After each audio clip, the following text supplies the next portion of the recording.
Champions, they come to your house. What is the mood around the training ground, the coaching staff, the players, yourself? I was a little bit excited. A massive game against obviously the champions of the last Premier League, and we have a point to prove. We're gonna have our crowd, our supporters, very early before 8 o'clock. Everybody there, creating an amazing atmosphere, and looking forward to it. Yeah, a big atmosphere expected at the Emirates, as you said. It sounds like there's planned for a big stadium mural when the players come out of the tunnel. How much are you calling on your supporters to deliver a result for you tonight? They've been unbelievable again this season, and it makes such a difference. We become a different team. The level of energy, commitment, confidence, desire that we can show in every action is transmitted by them, and we need them tomorrow in every ball.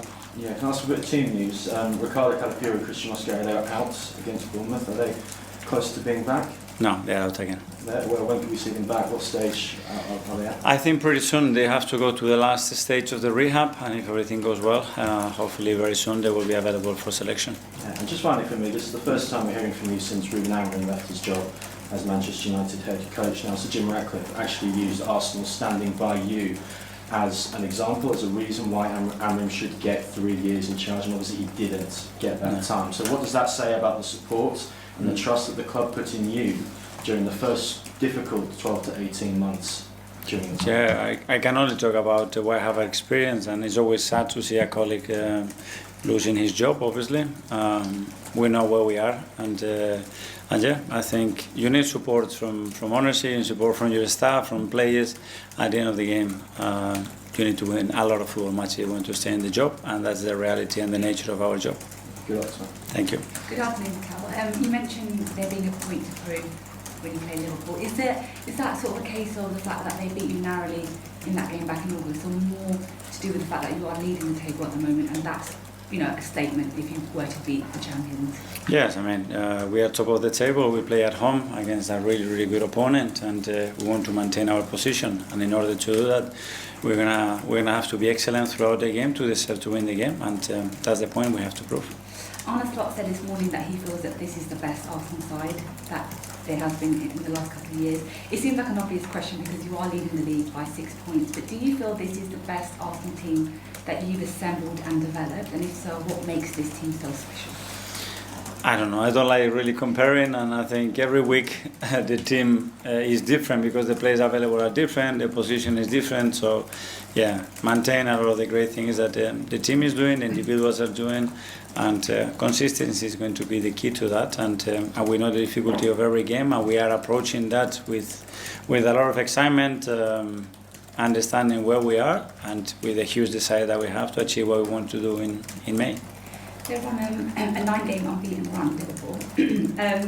Obviously, they had that good start to the season where they were winning games, but quite narrowly in a lot of the matches. Obviously, they are unbeaten, but perhaps they're not playing their best football. So how do you view the Liverpool side that you're going to be taking on tomorrow? Well, the margins, I think, for all of us are very small. We always talk about that, and they have a great manager. They have a sensational structure, understanding what they have to do in relation to the players that they select tomorrow in the lineup. They can play in different ways because at the end those will make them a little bit different and more specific to what we can expect tomorrow, and we have to be conscious of that and then focus on what we have to do. Alex Brucey. Hi. Can I just ask about Kai Havertz? He was on the bench against Aston Villa, but then not against Bournemouth. How is he getting on with his rehab and return to play? Yeah, we are monitoring. Obviously, his load has been out for a long time for 2 different reasons, and he's very close. He trained this morning again, and hopefully we're going to have him available and the best version of Kai very soon. You had good wins in matches against Newcastle away from home, West Ham at home, and Brighton as well. Teams you dropped points against last season. Drew against Liverpool at home, a game you probably should have won last season as well. Is it another chance to show the progression you've made this campaign? Yes, at the end we want to win every game, and the most important one is obviously tomorrow's, and we know what we have to do to beat them, and now we have to prove it on the pitch. Okay. Stephen from Arsenal. Hi Mikel. Leandro Trossard was voted Player of the Month for December recently. What's kind of been behind his fantastic form? I think his level of understanding and consistency. He's got ability, but the level of consistency he's showing this season in particular, I think it's been exceptional. I think he's really clicking with the team in every aspect of the game, and is a player that provides something different to what we have. And you've spoken about the role that supporters will play tomorrow. What's that actually like when you've got such a huge crowd right behind you? Can you remember from your playing days what it actually feels like? There's nothing like it. I mean, you become a different player. Your emotional status is better, your energy level is better, your confidence is better. They thrive you to get actions with a lot of aggression, with a lot of determination, and that lifts the whole team. So that's what we have to provide tomorrow. Matt, Evening Standard. Hi, Mikel. Hi. Considering how good Liverpool were last season and the signings they made in the summer, did you expect them to be your sort of main rivals in the title race? Well, yeah, but obviously that's on paper. But I still think that they are running a superb team, and what they've done as well. And you have to understand as well the context that they had with certain injuries and the difficulty of the league for all of us. But my opinion hasn't changed about them. And after that Anfield match, there was sort of a lot of talk about whether the team were too cautious to compete with Liverpool. Were you confident you'd always sort of prove that wrong over the course of the season? I don't know. We always prepare the games to beat them in the best possible manner, in the way that we believe is going to give us the best chance to do that. Hi, Mikel. Hi. Right at the start of this press conference, you just said you feel like there's a point to prove. So I was just wondering what that point is in your head.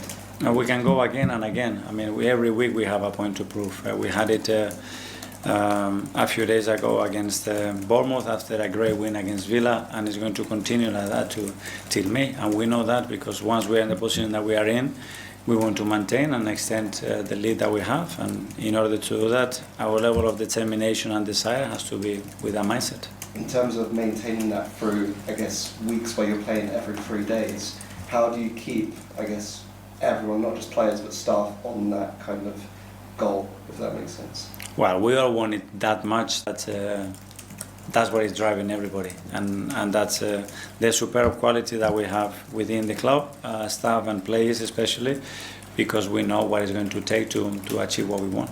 A random one, but I noticed that Martin Zubimendi, Martin Odegaard and Declan Rice were all born within 2 months of each other.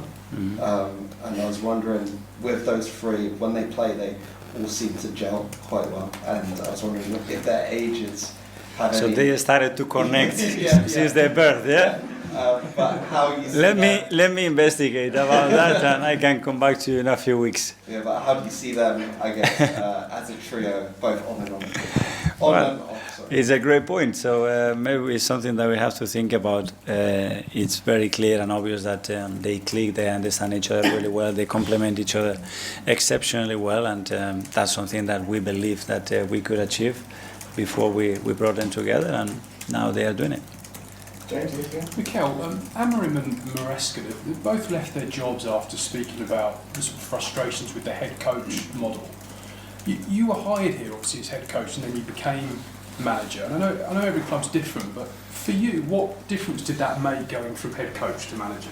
Well, it was different at the time when they proposed to change their role and what they thought about in the areas that I could help. Probably more than probably they expected at the beginning, but at the end it's about the relationships and the people, because and we have formed great teams with very different qualities, and some that have been more on certain things, and when there is somebody that is much better than me on that, I let him do it. So for me the title doesn't really reflect the daily